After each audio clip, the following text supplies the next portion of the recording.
ආගමන හා විගමන පාලක හර්ෂ ඉලුක්පිටියට ශ්‍රේෂ්ඨාධිකරණය වසර 2ක සිර දඬුවම් නියම කර තිබෙනවා. ඒ අතුරු තහනම් නියෝගයක් ක්‍රියාත්මක කිරීම පැහැර හැරීම තුළින් අධිකරණයට අපහාස කිරීමේ චෝදනාව මතයි.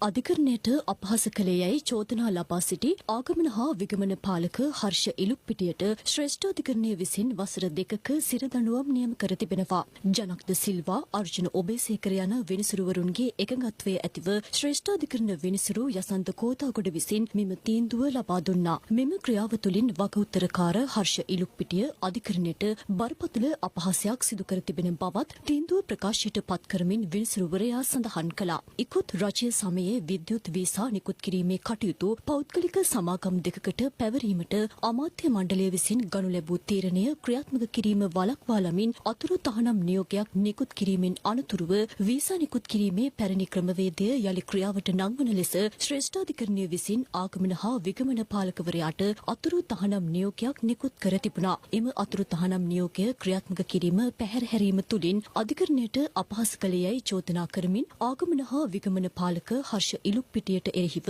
චෝදනා එල්ල වී තිබෙනවා.